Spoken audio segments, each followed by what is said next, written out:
Hi, everyone. This is Adrienne Everheart, your feminine energy dating, relationship, and lifestyle coach. On this episode of this podcast is for women. I have a very special guest, Valerie Green.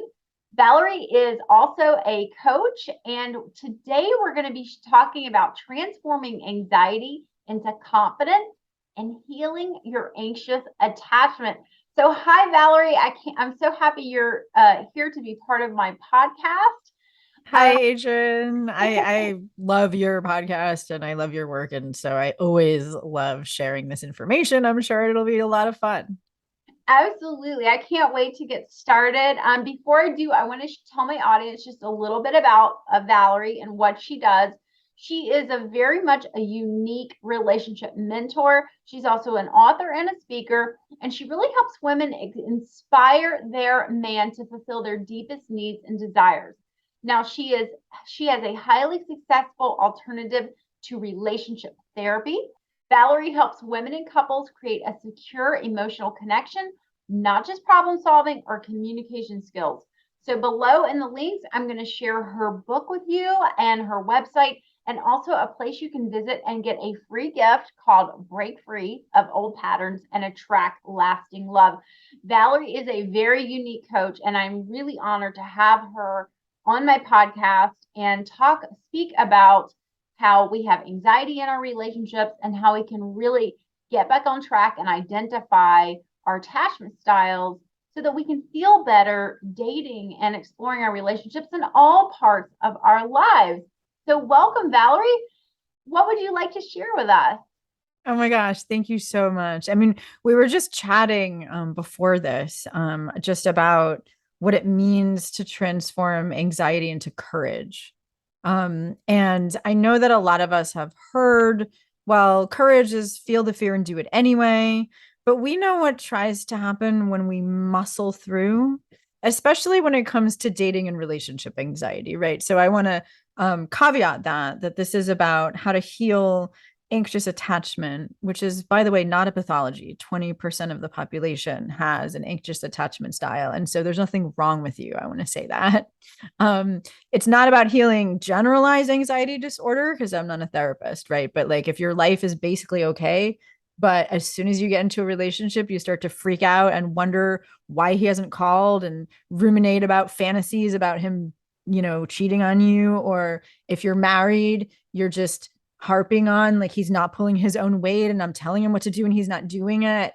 That all comes out of fear. And what happens, and this is both from a law of attraction perspective, but it's also just from a psychological perspective. I'm happy to, and a scientific perspective. I can speak about all three. Is that, but we all know from the law of attraction that whatever you put out, you get back, right? So the thing is, like, that's why you don't, I mean, yes, we all talk about sharing our feelings, but if what you say is, I'm disappointed that you didn't call, there's nothing wrong with that, by the way. I want you to be authentic. And having courage and being in the heart, which I'll talk about, is not about pretending that you're not angry or disappointed and just being nice, Mm-hmm. because that's actually self-abandonment. Mm-hmm. Um, but what I mean is courage actually comes from the heart. It actually, the word courage is it comes from the French word coeur, which means heart. And, I call it courage, That's which is cute. like, I know, kind of kitschy, but I like it. So Je me tell me a manque de little parler bit français. more. Tell me a little. So disappointment is a word that I Yeah, yeah. tell my girls, like, avoid saying disappointment and instead, like, find what you're feeling outside of that person. Because for me, my anxious attachment, how it was defined for me was I need you to behave and do and say, I need you under my control to make me happy. And so when a person doesn't make me happy, I'm disappointed. And I always Mm-hmm. try to go a little bit deeper and go, okay, what am I really feeling? What am I really feeling? And like, where can I own that feeling? So how does that resonate like in alignment with your work when it comes to feeling anxious in a new relationship? Yeah, exactly. I mean, I love what you just said because I know when I interviewed you for my podcast, you talked about the emotional parfait. And I love that analogy because what you're talking about is like anger or annoyance might be on the surface, and then disappointment is underneath that. It is a softer feeling. So notice that anger is more likely to push someone away. If you're like, I'm angry because you didn't call, versus I'm disappointed, it is softer. It's just still coming from fear. Mm-hmm. And so, what happens from a law of attraction perspective is if I put fear out, I'll get fear back, right? Because what you put out comes back to you. And so if I say I'm disappointed and he's having a good day and he's emotionally available, then yes, he's my husband, for example, is emotionally available. And when he's having a good day, 80% of the time, he can hear my disappointment and ask me what I'm needing and we can solve it, right? Mm-hmm. And if he's not having a good day, if he's stressed, if, like we're just disconnected, then he will be pushed away. And so avoidance is also fear. So when like that's the thing, like the anxious avoidant dance, 75% of couples get caught in this push-pull dynamic where one person gets needy and demanding and pushy when they get anxious. And Mm-hmm. then that actually makes the other person feel inadequate, Mm-hmm. like I can't do it right. And so then what they do, the behavior is then they get pushed away, which also comes from fear and avoidance, right? They both come from fear, but then that makes the anxious person more anxious and then they get more need demanding and then the other person withdraws more. And it's this vicious cycle. I mean, my husband and I get caught in that sometimes. So It's let me ask, horrible. it's a terrible feeling of, and it's almost like you can't get out of it. It's like being caught in a rip current. Right, Um, right. Tell me, what do you think is the fear? What is the fear we're all feeling that we can't identify and we call it disappointment or we Mm-hmm. avoid instead? What do you think's really going on? Exactly. And thank you for asking that question because we'll go back to the emotional parfait. Okay. um, I mean, because it is a parfait. It actually goes many layers deep. And the Mhm. deepest layer is it takes the most courage to go to the deepest layer. But at the deepest layer, it's enjoying that what we want is on its way and being able to express our inspired vision for what we want and what it provides for us. Right. Mhm. And Mhm. expressing that because that's what's at the bottom. Right. But what we're afraid of underneath what we think we're afraid of, which is like him not calling or whatever, that's what we think, or him being with another woman, which is scary, of course, and horrible. But what we would fear underneath that is being abandoned and being alone. And underneath that, we fear that we would be helpless and we wouldn't be able to help ourselves. So we would be alone and lonely and helpless and then get depressed about it. Like that's Yeah. usually the fear. And women with anxious attachment usually ruminate on that fear. I know I do when I go to my deepest, darkest place, which is why I teach all my own tools because I have to use them. Yeah, right. Abandonment is a huge part of it. And if anyone has even remotely had a parent abandon them, which I think we probably almost all have, whether it was just emotionally dropping out or having such self-interest in other things, or just totally abandoning your child, like, and just, cutting off contact with them, whatever it is you experienced, like the other day my husband was coming back from an errand and he was running a little bit late, and I just tried calling him to make sure everything was okay, and he didn't pick up his phone, and that feeling kicked in. Like Mm-hmm. right there, like as secure and as happy as I am, that feeling kicked in of what if he has somehow changed his mind about me? Or what if he's gotten into an accident and I have lost him? And it's this horrible feeling of abandonment, because Mm-hmm. abandonment can happen, a lot of different ways. Death is a form of abandonment, you know. Of And course. and so how are we supposed to like unzip our hearts and love someone and be in the moment and appreciate all the beauty of this world when we have this abandonment feeling, hanging so close? How are we supposed to do that? What tools do you go to for a person with that? Yes, that is exactly the right question. How are we supposed to handle it? Because, I mean, I will say relationships are not for the faint of heart. It takes courage, right? That's the attitude that we have to bring to it first, that we can open our heart to it. But what it requires is being able to, first of all, I actually really like Margaret Paul teaches this, I think, more than anyone else, that only the definition of abandonment is being left by somebody that you need for survival. And so little kids are dependent. I mean, children under 18 are dependent, but both physically and emotionally. So I like that you said that, because even if your parents were emotionally unavailable, that's going to occur to your younger parts as abandonment. And that could create an anxious attachment style. And people that are disabled in any way, shape, or form are dependent.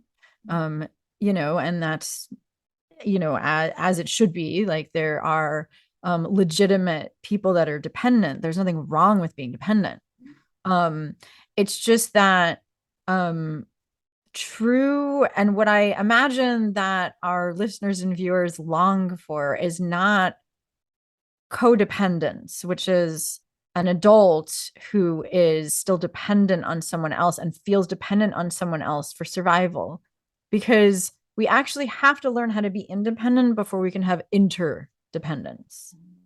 And so that's working with our beliefs first, and then, of course, doing the deeper healing somatic work. Because I believe that both are important for healing anxious attachment, because the wounds that caused anxious attachment were created from 0 to 2. So it's like, in my opinion, I don't think just working with the conscious beliefs is enough for most people. It is for some. Like, I've worked with some, because it's all across the board, right? Some people are right on the edge and they're willing to do the work. And like, I worked with one woman who had anxious attachment, and like, all we worked on was her beliefs about what was possible, and that this guy in front of her wasn't willing to change because she wasn't attracted to something about him. We worked with her beliefs, and like, she was willing to let go and have courage to get past her anxiety. And she actually realized that the guy she was dating was more attractive to her since she worked through her limiting beliefs. So I'm not saying that just the belief work isn't enough. It can be. I just find that the somatic work and the deeper inner child work and the shadow work is also really important. So I'm happy to talk about all of that. Yeah, I love what you're saying, because it is for everyone so unique. Our attachment styles. I kind of look at my attachment style, or any anxiety I have about, losing a person, as really, I don't think it's ever going to go away, and I don't want it to go away. It's absolutely part of me. What I do is, when it pipes up, and it usually is a very fearful child, like you said, fearful of not being able to make it without this other person helping me. Now, let me tell you, I have been abandoned. I have been left in some situations where I was sort of hung out to dry, and you find a way to get your life back together. Oh yeah. Oh yeah. Right. And I think it's just understanding that whatever comes my way, I'm going to handle it. Yeah. That is the positive belief.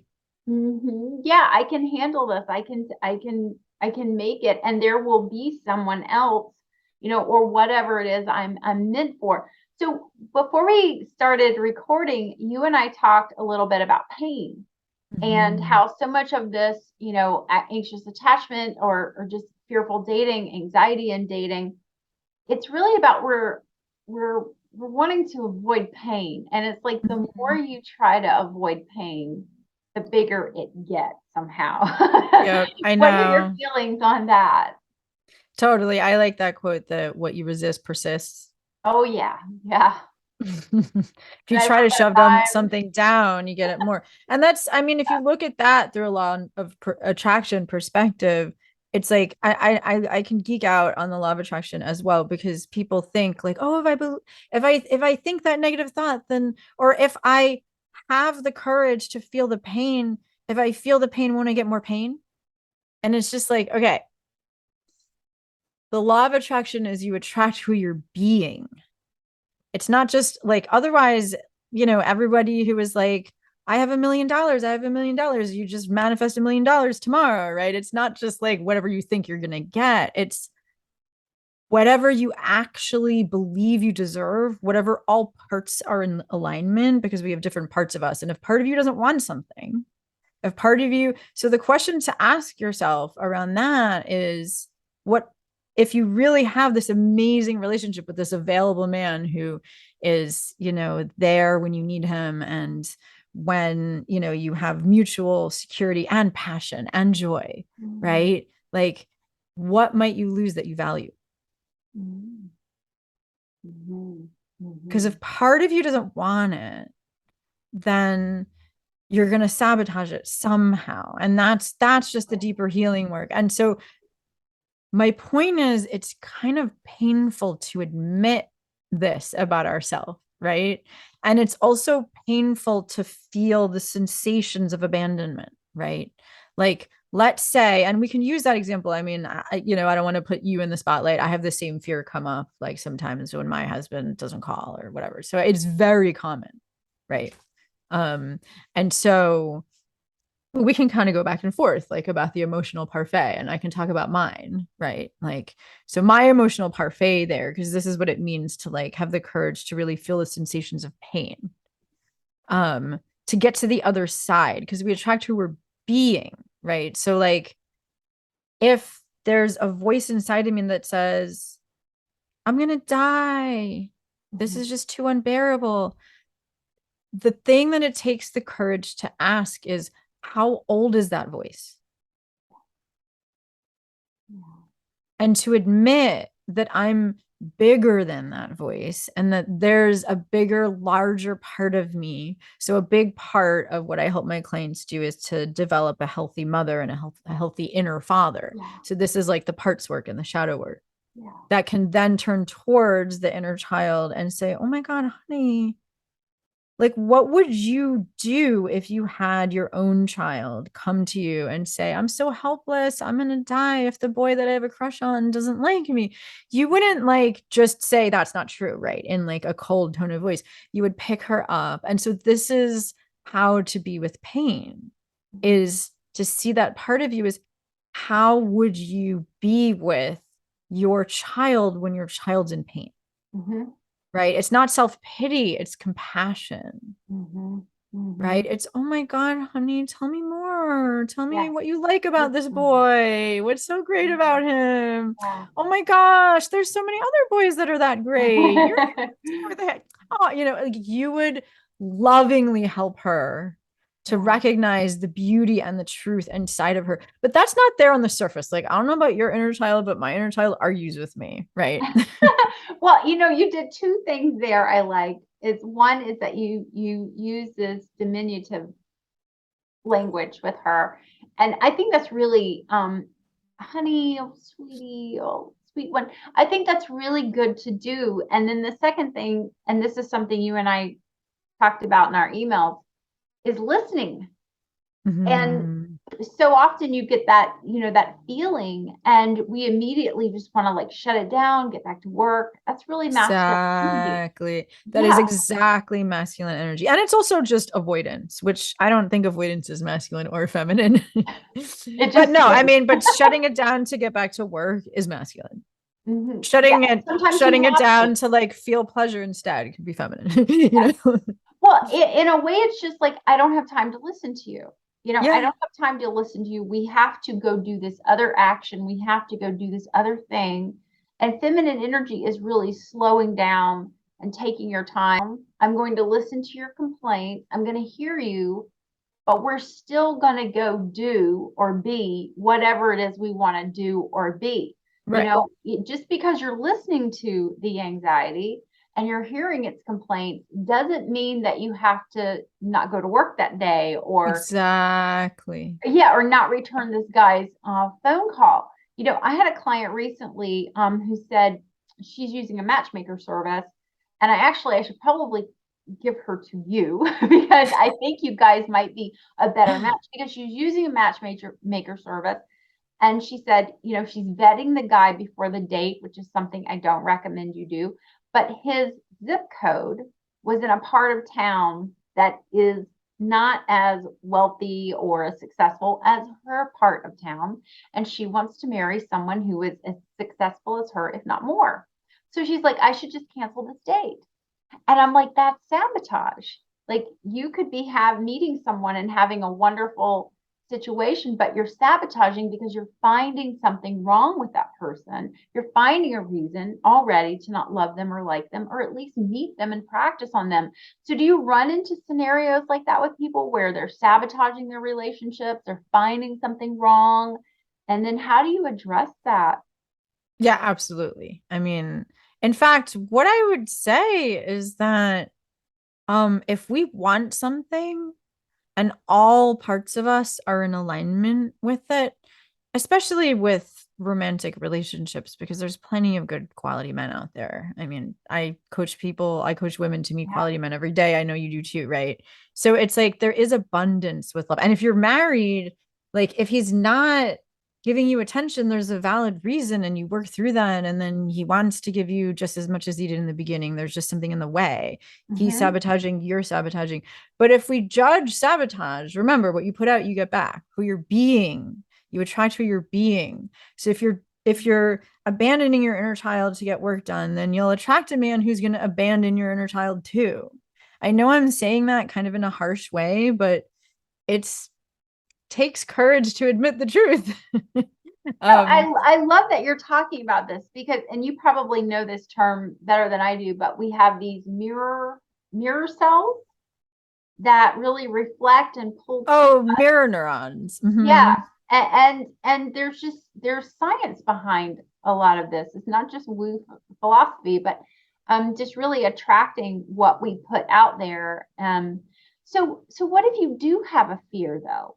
You do have like a legitimate fear about something or someone, and it's something you've experienced before, and you don't want to encounter it again. Yeah, How do that you is keep from attracting those? right. That's a really valid question. And so what I would say is it's always about going deeper into the parfait. Right. Mhm. So, I mean, to finish the example about my parfait, Yeah. where, if you didn't call, like, yes, there's disappointment. And then I would be with my inner child and I would then ask her, I'd reprogram her limiting beliefs. I'd make her feel like she deserves it. Right. But then once she feel like she deserves it, he still didn't call. How do I communicate about it? It's about recognizing that underneath the disappointment, there's always a desire. It's shifting my vibe into getting in touch with what's my vision? What is him calling provide for me? How good do I feel when I have it? Right. And then, like, what is my deeper vision around what is interdependence? And like, when I first met my husband, he actually has an anxious attachment style. And I'm starting to realize that I have a little bit of a vestige of perhaps ambivalent, just because my dad was simultaneously loving and emotionally unavailable and emotionally unsafe Mhm. sometimes. And so it's like ambivalent attachment is caused by that kind of flip-flopping and it not Mhm. really being safe. Like your parent is loving but not totally safe. And so it's like both of us have attachment issues. And so we actually geek out on this stuff all the time, which is great. But like when I met him, like he was working with a therapist himself who told him to read a book on attachment. And so he did. And he realized that he had an anxious attachment style too. So it's like, but the point is you attract somebody who's willing to do the work if you're willing to do the work. So because I was willing to go deeper into my vision, then I could describe to him my vision for interdependence is like, you're scared of losing your freedom by being with a woman. Well, I want to share with you that, like, what if I was your partner to point out the ways you're sabotaging yourself so that you could actually have more freedom to go after what you want and you did that for me? Like, Yeah. what if we had that kind of partnership where we don't play small and we don't restrict each other? We find these win-win solutions. And I explained to him that If I'm feeling something and needing something, I don't need it to be the way I want. Even if I sound demanding, I'm not. I need him to know that that comes out of anxiety. And I need him to know that actually I'm not attached to what I'm asking for. I'm willing to be flexible and collaborate and make it work for him. Right. So it's like I'm able to express the beauty of the desire of the culture that I want to create, because that's like, if I can enjoy, like, that's the question to ask yourself. Like, if Mhm. you can really visualize and enjoy talking about the culture of the relationship you want to create, like how awesome it is. Like the Mhm. culture of the relationship that I just talked about is my version, but you have your own Mhm. version, right? If you can enjoy that, trust that it's on its way, and like really 100% feel excited that you deserve it, then you'll have it, right? So there's some limiting belief in the way to work Mhm. through. But then underneath, it's about the deeper healing work of the inner child work. And so I was trained in a lot of emotional healing modalities, one of which is Hakomi, which is a somatic mindfulness based practice. Because really, the difference between having a secure attachment style and anxious attachment style is not that you don't feel anxiety anymore. Like, it's not, I mean, I don't know a human being on the planet that doesn't feel anxiety sometimes, right? And that doesn't You- mean there's something wrong with you. right. But what having a secure attachment style means is two things. It's the inner work that you don't identify with that voice of fear. You're willing to disidentify from it and say, I'm noticing that a part of me is saying that, and I'm going to be the compassionate parent towards Mhm. that part of me and do the inner child work. And Mhm. that's about revisiting old memories. Because if old memories come up, I'm not saying they have to. Like I Mhm. said, it's just, I've coached many women to Mhm. redo their beliefs about deserving just through the cognitive belief work, or Mhm. just the inner child work, with the insight that you realize it's not your fault, Mhm. right? Because, like, I mean, the truth is, we have two choices when we're little, right? We could believe that the reason that your dad was yelling at you, or that he was a workaholic, is because he didn't heal his own shame and he's an incompetent parent, Mhm. right? Or you could believe that the reason that he's being mean to you is because you deserve it. And that's how you deserve to be treated. And that's what love must be. I want to just say here, like, even if you do see a parent as incompetent and just, not good at communicating with children, like, that's a far more empathetic choice. And I think when you can have empathy for the person Yes. who has hurt you, Yes. then you have empathy for yourself, Exactly. you Yep. know? Yes, I completely agree. And so that's the deeper healing work, is because as a child, we created the belief that there's something wrong with us because that actually saved our life, because children are dependent. And so if you believe that your parent is incompetent when you're two, that's too scary, because your nervous system can't handle that, because you would die if you really believed your parent was incompetent when you're two, because you know that you depend on them for survival. Oh my So, God. Wow. Blowing my mind right now because that's so true. Like, no child could handle that. Um, right. so instead, what do we do? Yeah, I mean, that's the pain that we have to be willing to feel, unfortunately. Mhm. With self-compassion, because there's impact to us making this decision, but it's not our fault. And the truth will set you free, but first it'll piss you off, kind of thing. Right. Right.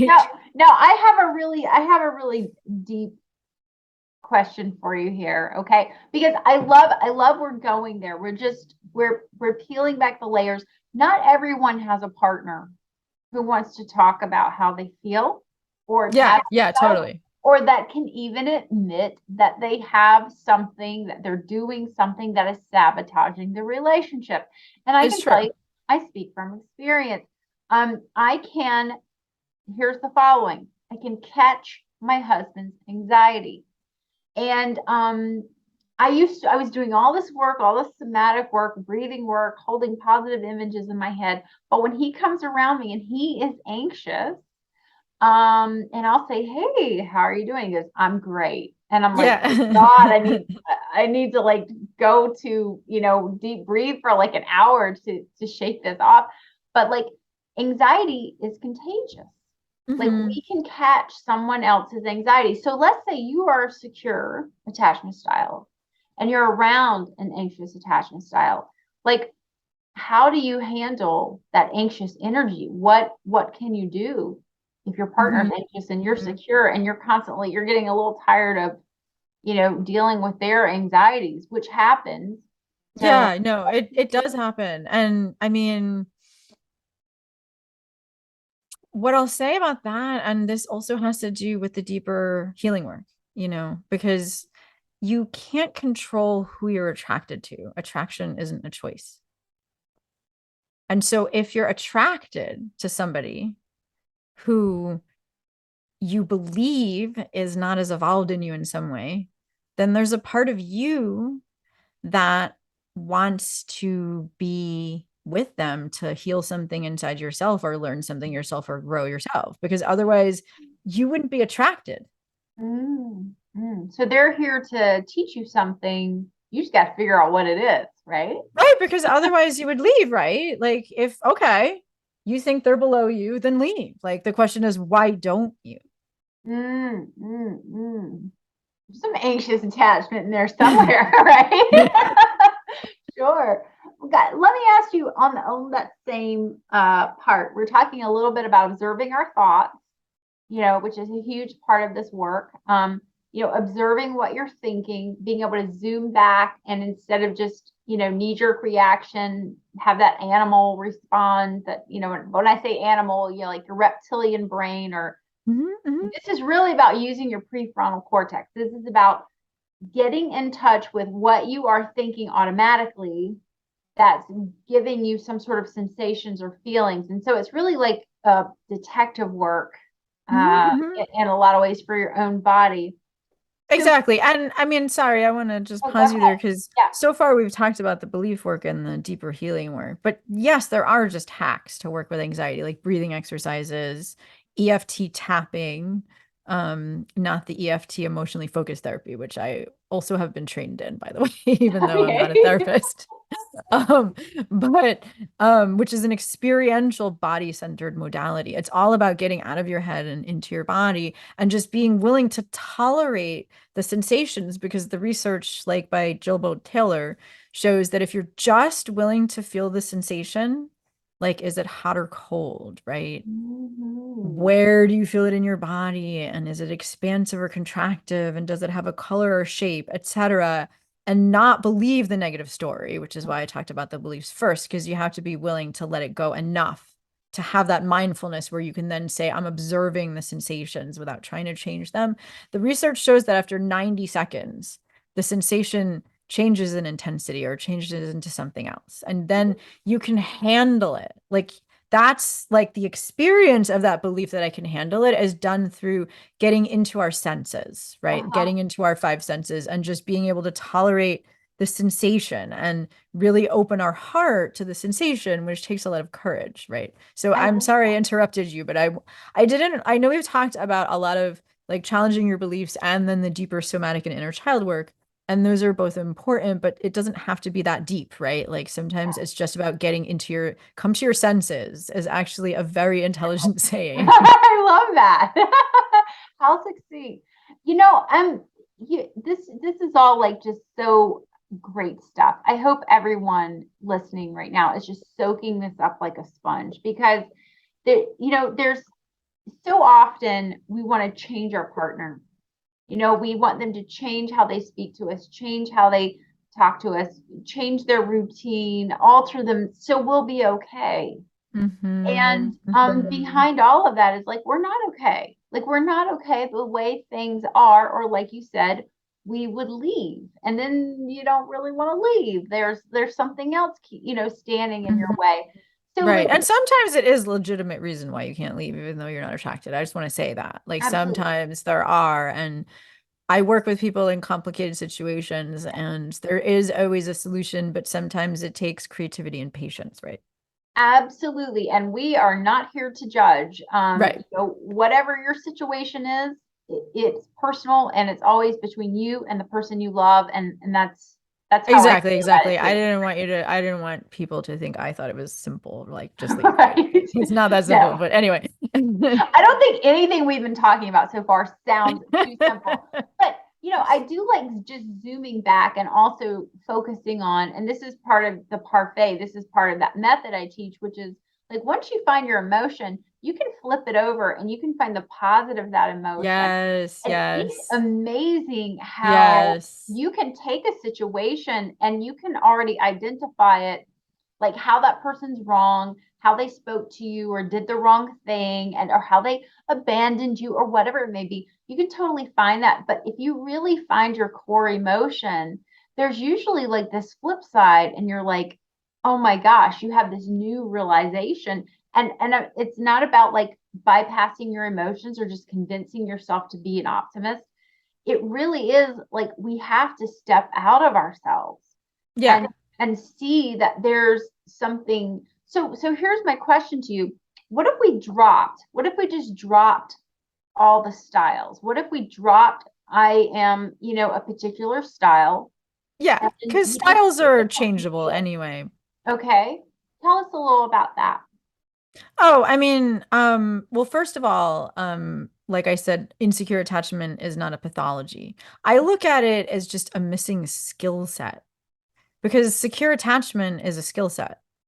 The skills are to be a secure base and a safe haven for the other person, and to learn how to do that. And of course, I could talk about that, but Can you say that again? I thought that was so beautiful. yeah, so secure attachment is a skill set of having the skills of, and I'll talk a little bit more about it. A secure base basically is that you're both in a growth mindset and you want to be um these partners to know that you can create more together than you each could on your own, because two heads are better than one, and you want to work together and create together, knowing sexual energy is creative energy, right? And like if you create well together, then the passion stays alive, that sort of thing. And knowing how to do that, it's a skill set. And then to be a safe haven means that if you need emotional support, you know your partner will be there when you need them. So that, and the research shows that if you do have a secure attachment, people think like, oh, well, then you won't grow because you'll just be comfortable at home, right? But the thing is, the research shows that the people that have a secure attachment, that they actually are more successful, they make more money, they achieve their goals more often, because if you know that if you make a mistake, you'll have the support to get over it, you dream bigger and you take bigger risks, right? You take more Ooh. risks. So anyway, like that's people with avoidant attachment believe that independence is better than interdependence, like we shouldn't need anyone. And so like that belief system is what I educate avoidant attachment people with, that like I love actually that. like you get more done if you have secure attachment, not the opposite, because a lot of people with avoidant attachment avoid their feelings with work. Yes. And then even I'm reaching out to you to do this podcast with me. It becomes about what can we do instead of what can I do. Exactly. You're going to be able to do a lot more. You mentioned, I don't want to interrupt your thought, but you mentioned that skill set to create. Yes, yes, yes. Now, what if you have a partner who they don't have that skill set? Like they had fairly pretty okay parents. There's no huge trauma in their life, or maybe there is a huge trauma in their life. Maybe they have had, alcoholic parents. They've had some sort of something, but they just don't have that skill set because there takes a certain amount of, you know, cognitive, you've got to work on this stuff. What if your partner just doesn't understand this and they don't have that skill set to create? Right. Yeah. And I mean, I think ultimately what it comes down to is the intersection between it's okay if they don't know it yet, but are they willing to learn? Mm-hmm. And how much patience are you willing to have while they learn, Mm. because learning takes time. So can one of you really help the other one, because I'm a big believer in like, don't teach a man, don't train him, don't coach him, because it's a huge turnoff for them. how would a woman go about getting their guy interested in learning more about, being that creative team? How would that That happen? How is can one of you do that? That is such a good question. And I love that you asked that question, especially since you specialize in teaching about feminine energy and feminine communication. Yeah. Because I'm sure you would have the same answer I would, right? I Like, don't know. Let's not find it's out. not about teaching him anything, right? It's about you going down through the layers of your own parfait. Mhm. Right. And I like to say that like that inspiring vision that you have is like the fruit at the bottom of the parfait. Oh, yum. I just I just like thought about that this morning. I was like, oh, I have to say that. That But sounds delicious. right? I know it is. But no, but that's the point, is that it actually is. And because the fear is that if we get to the most beautiful part of our vision, like that's really vulnerable. It's really vulnerable to share our deeper vision and desires, because if we're rejected, then it'll hurt more, right? Yeah. But Yeah. the only way to influence him is to share what we desire and what it provides for us, right? Not wanting him to change. And that's, I mean, I love to speak about the topic of how to inspire a man to want to meet your needs, because so many popular teachers, like Pat Allen, for example, say feminine energy is not about asking for what you want, it's about saying what you don't want. But I Mm. think that it's about asking for what you want in a flexible way, Yeah. which you can Yeah. only do if you have the courage to believe that there's more than one way, right? Which takes this expanding, this spaciousness around our feelings, that we can handle, the discomfort that it takes to be flexible and be patient. I hate patience, right? You Patience know, is like the hardest part about this for me. it really is, because we are all working on our own little schedule and clock, and talk about anxiety, like patience is a huge one. I love what you said about what Pat Allen shares versus what some of a little bit what you and I both believe in, because I do a little bit of both. I make sure my partner knows, oh, that felt so good, which means I have to keep up with what felt bad. Like Exactly, it's which on does tape. take courage, because it Yeah. is vulnerable. I want to say it's vulnerable. And I think that's the difference between, like, a lot of teachers teach about the importance of being vulnerable, and vulnerability is courage. But I think talk about the importance of not making a man wrong, and that if you share your unpleasant feelings without context, that most men feel like you're making them wrong, and then they feel guilty, right? And so, like, that's about having the courage to shift our vibe into positive vulnerability, which is, it's really, really scary to admit what we most deeply desire. It really is. Yeah. And you are talking about something that I receive comments on every day, which are women who say, why should I change myself for this man? Oh And my I'm God, like, I love that question too. no, how do you answer? Because I usually say, like, you're actually not changing yourself. You're leveling up. You're getting in touch with this more vulnerable, authentic, honest part of yourself. But how do you like to answer that question when women say, I shouldn't have to change how I speak, so my husband's going to be okay? How Oh would yeah, no. And first of all, there's, if you're doing it because he's gonna be okay, then that's codependent. Like, I'm assuming that he's already okay. he's not going to react. Maybe he's not going to react. He's not going to get loud or angry or not talk to me all night, or respond some way. Like men can often, pout and go to the cave, as they say. So, Right, how would you address that question about changing yourself and right. speaking in a different way, finding that vulnerability so that you can communicate more clearly with your masculine energy partner? Exactly, exactly. And that's the mindset shift that I help women make in that case. Because most of my one-on-one clients are women, although I do work with some men. Um, but you're not changing for him. That's not the reason to change. And in fact, if you do change for him, then the change will be superficial, because you're focusing on the outer work, not the inner work. And the inner work is about recognizing that I don't see things the way they are. I see things, and this is, the neurolinguistic programming aspect of it. I see things through my filters of my belief system, my value system, my programming. right? Like and this is why, in my opinion, when I help women to do the deeper healing work, then, because this is a solution. I get a lot of clients, you probably do too, where they're like, well, the men I'm attracted to aren't attracted to me. And the men I'm attracted to, they're not attracted to me, right? It's that we're attracted to the people that match our level of healing, right? And so, like, I mean, it's all going on unconsciously. So if you don't believe that you deserve anything better, then you're going to attract, like, for example, if you believe you need a man to be happy, then you're going to attract a man who's the polar opposite, who thinks he doesn't need a relationship to be happy and he wants you to be more independent.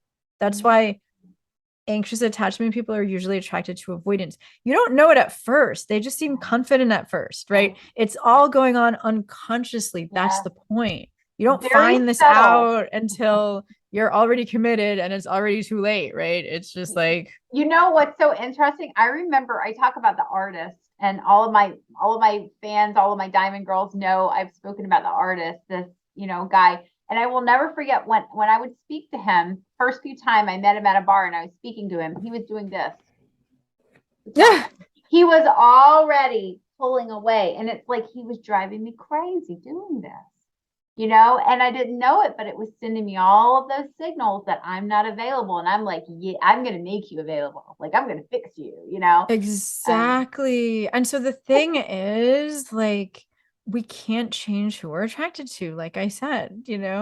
And so if we keep getting attracted to men who aren't right for us, it's the deeper healing work that's important, because it's not for him.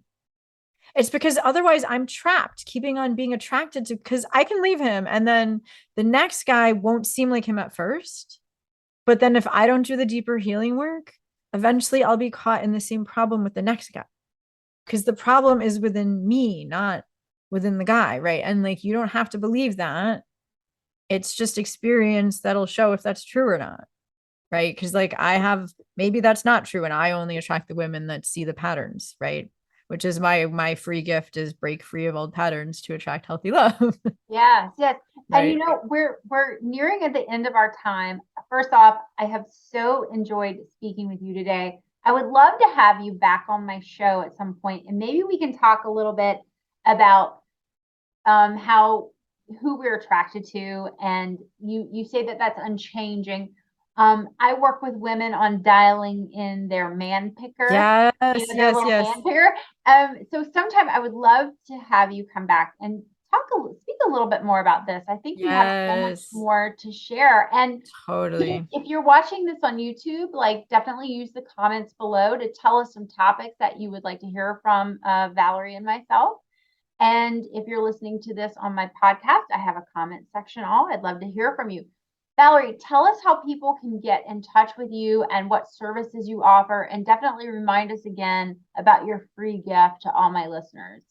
Yes, thank you. I'll start with my free gift, because I do want to say that if all of this seems like it's complex, I do consider myself someone who likes to boil things down. And so my free gift contains a 5-step process that I call self-empathy, which comes from the nonviolent communication practice, but I just integrate different things together. And it's a practice to shift your vibe from being angry or disappointed that you're not getting what you want, in order to be able to communicate this positive vision of what you do want. And it's a practice to be able to shift anxiety into that courage to be able to speak your deeper desires. And so that's in the free gift called Break Free of Old Patterns to Attract Healthy Love.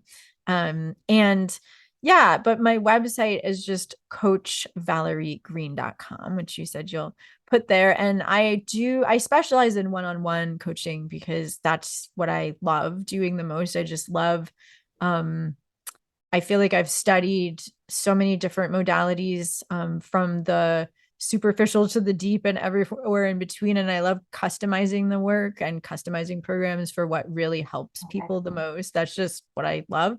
But I also run a group for women.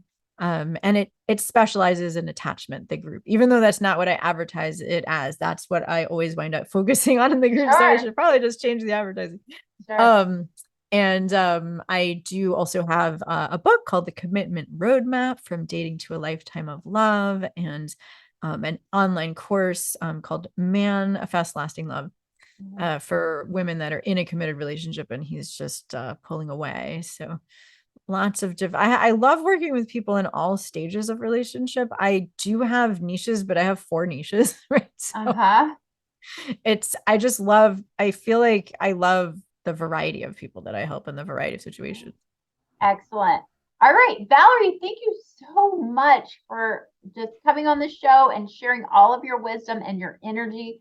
I think everyone really, really appreciates everything you had to say. Thank you so much, and I hope to have you back again soon. Yeah, likewise. It's such a joy for me. All right, see you soon.